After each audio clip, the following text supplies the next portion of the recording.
LYNCA mu gice ca 14 twasize agiye mw'iperereza ryo kwimenyera neza ukuntu umupolisi Zambius asanzwe akora akazi. Isangemwo Elias nawe acumva ubutumwa hawe na LYNCA akabutahura yaciye abwira Dave ati Dave dukurikize ko plan B umupango wa Ben ukurikiye.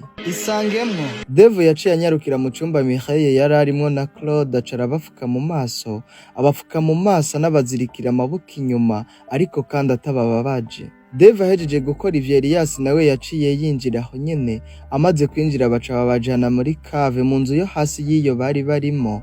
Inzu nayo nyene yari ifise izindi nzira ziyisohokamo, inzira zayo zarasohoka gushika hanze mu buryo bw'ibanga. Isangemwo LYNCA nawe amaze kugira ku gipolisi yaronse amakuru amubwira ko Zambius akunda gukora operation rimwe na rimwe zo ku giti ciwe, mbere hari aho zitaba zizwi n'amategeko, za zindi nyene zo mu buryo bw'ibanga zitazwi n'amategeko kubera ko zitaba zamenyekanye. LYNCA amaze kumenya ayo makuru ya Zambius yaciye asubira kuraba umusore wiwe Furaha amuha yandi mategeko, aho yamubwiye ati umva musore, Zambius ntimumutinye n'umurara nkamwe, ntabatera ubwoba, ntagire ikintu kiba bakorana, nimwamwikeka agendera imbere namwe mu muji inyuma, icaza gukora cose muhite mumenyesha, kuko niba ariko arakora mwaruno rugo ndakeka ari nyuma y'umurongo w'akazi. LYNCA yahejeje guha amategeko umusore wiwe akamubwira nawe ko ayo mategeko yageza ku bandi.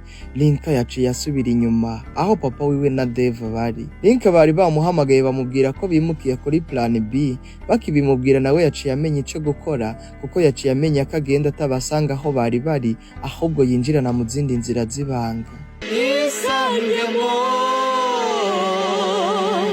LYNCA kibashikira yabahaye amakuru y'ivyo avuyemwo vyose, baca bamubwira bati LYNCA urakoze cane ku bw'aya makuru duhaye. LYNCA yaciye abwira se Elias ati papa, plan B yacu nayo si mbi, ni nziza, ariko mbwira iherezo rya vyose nirihe? Turakomeza tubafunge vyonyene ko mbona hatanguye kwinjiramwo na police mu migambi yacu? Elias yishuye LYNCA ati ntugire ubwoba, ipiyo yakoreshejwe mu gutangura uno mukino iri hano ni nayo nshaka gukina ubwa nyuma kugira ngo vyose bihagarare.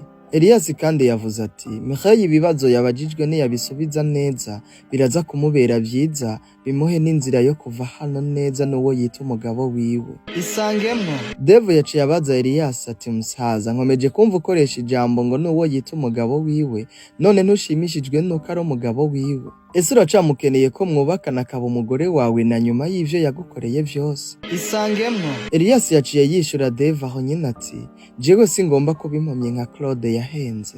Vyari vyoroshe ko nigaragaza kuva kera hose, kuko Mireye yari yananiwe no kunyica ubwa mbere, sinakeka ko yari kunyica n'ubwa kabiri, sinizera ko yari kubishobora kunyica ubwa kabiri kabisa. Ndagira ngo munyumve neza, ubu Mimi mukeneye nk'umugore wanje, oya, ariko ndamukeneye ko ibimenyetso vyo kungendera kure n'umuryango wanje ari wo mwebwe, maze nkisubiza itunga ryanje ntacitwa umugabo wiwe nawe atakira umugore wanje, kuko ntabikoze uko ngo ndabikore neza. Mimi ndamuzi n'umuntu mubi cane, yohava anyagiriza imbere y'amategeko ko nafekinze urupfu rwanje kugira ngo nsigarane imitungo twaronderanye. Ndakeka ko ashobora kunaniza akanampindukirira akavuga ko kuba nagarutse ndi muzima ari uko namuhenze nkamutuburira, noneho nkiri umugabo wiwe nawe akiri umugore wanje. Ivyo rero nshaka kubikumira bitaraba hakiri kare bigishoshe, kuko Mireye ndamuzi ko ashobora kumpindukirira akavuga ko kuba nagarutse nkiri umugabo wiwe nawe akiri umugore wanje.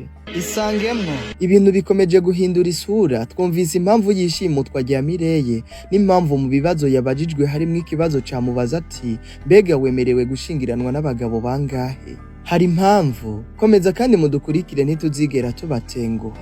Vyinshi vyiza kandi bisubiza kuri ivyo bibazo byose n'ibindi nawe uri kuribaza, duhurire mu gice ca 16. Duhurireyo maze twisangemo. Isangemwo nawe hari ku bwawe kandi ushaka kwamamaza ibikorwa vyawe biciye mu bikorwa vyacu dukora, karibu tukwamamarize. Erega ibanga ryo gukora vyiza ni twebwe, kandi atayisangemwo nawe nta gukora vyiza. Kubera ko ndagukunda reka nkomeze kukwibira rino banga, ibanga ryo gukora vyiza, kandi nutakora n'ivyo urashobora gukora ibi. Ibanga ryo kuba umukire ni code promo ya Isangemwo nawe ikoreshwa muri 1xbet canke se 1xbet. Iyo nayo iriko iratuma benshi bahindurirwa ubuzima, nta yindi rero atari code promo ya Isangemwo nawe. andika isangemo nawe ukoresheje urudome rukuru ariko kandi wandika isangemo nawe ufatanije.